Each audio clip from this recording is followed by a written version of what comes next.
اعوذ باللہ من الشیطان الرجیم، بسم اللہ الرحمن الرحیم۔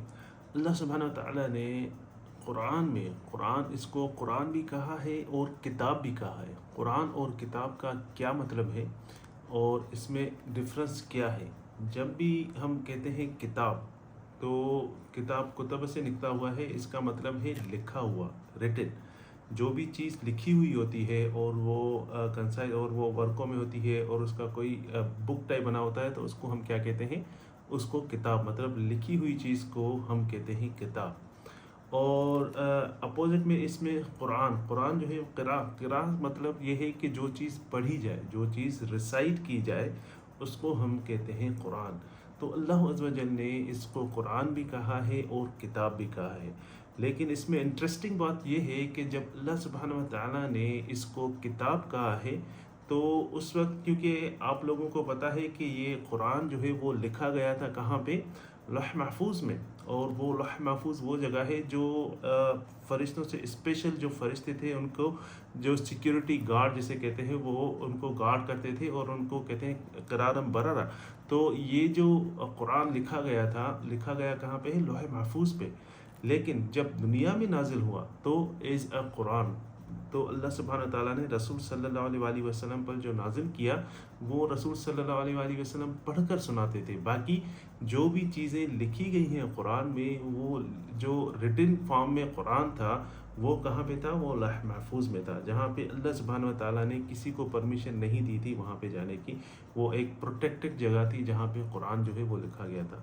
جو قرآن جو ہے اس میں اتنا پاور ہے، اتنی جو اگر لوگ کہتے ہیں کہ کافی لوگ برے کام کرتے ہیں اور وہ صحیح راستے پر نہیں آتے، یا مثال کے طور پہ لوگ اپنے لیے بھی کہتے ہیں کہ میرا کوئی چانس نہیں ہے کہ میں سیدھے راستے پہ آؤں، تو قرآن جو جنہوں نے جب سنا، جب رسول صلی اللہ علیہ وآلہ وسلم طائف سے واپس آ رہے تھے تو وہاں پہ جب نماز پڑھ رہے تھے تو قرآن جو ہے وہ پڑھ رہے تھے، تو اس وقت جنہوں نے قرآن سنا، جنہوں کی ایک جماعت جو ہے وہ بائی پاس وہاں سے گزر رہی تھی، جب جنہوں کی جماعت وہاں سے گزر رہی تھی تو انہوں نے جب قرآن سنا تو وہ رک گئے اور قرآن سنا، اور سننے کے بعد آپس میں کہنے لگے یہ جو چیز ہے یہ عجیب چیز ہے، یہ سچی چیز ہے، اور یہ ہم جو ہے اپنے دوسرے جنوں کو بھی بتائیں گے۔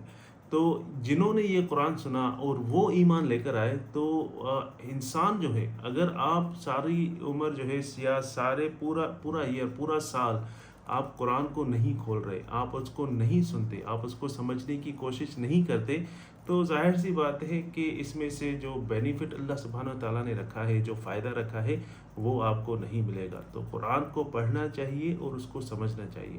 تو اللہ سبحانہ تعالیٰ نے سورہ بقرہ میں کہا ہے الف لام میم ذالک الکتاب۔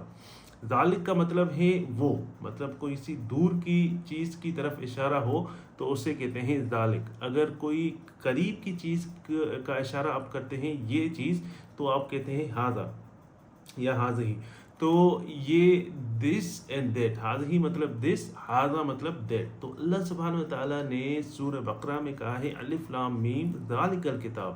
الف لام میم وہ کتاب کا اشارہ کہاں پہ ہے؟ یہ جو کتاب آئی ہے یہ کہاں سے آئی ہے؟ یہ وہاں سے آئی ہے جہاں پہ کسی کی بھی اپروچ نہیں ہے، وہ لوح محفوظ ہے، ذالک الکتاب کہا ہے، یہاں پہ قرآن نہیں کہا ہے۔ باقی اور جگہ پہ 6 جگہ پہ اللہ عز و جل نے کہا ہے ھذہ القرآن، ھذہ القرآن، تو یہ قرآن۔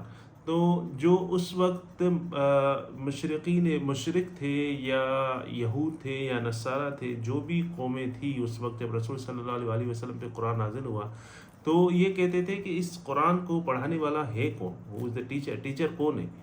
تو اللہ سبحانہ وتعالیٰ نے کہا جو یہ لکھی گئی ہے اوپر لوح محفوظ میں، وہاں پہ لکھی گئی ہے، یہاں پہ جو اس دنیا میں آئی ہے از اے قرآن۔ تو ہمیں یہ چیز سمجھنی چاہیے کہ اس قرآن میں بہت بڑا پاور ہے اور بہت بڑی طاقت ہے۔ اگر ہم اس کو سنیں گے، اگر ہم اس کو سمجھنے کی کوشش کریں گے تو اللہ سبحانہ وتعالیٰ ہم سب کو ہدایت دیں گے۔ اللہ عز و جل ہمیں سمجھنے کی توفیق عطا فرمائے۔ وآخر دعوانا ان الحمد للہ رب العالمین۔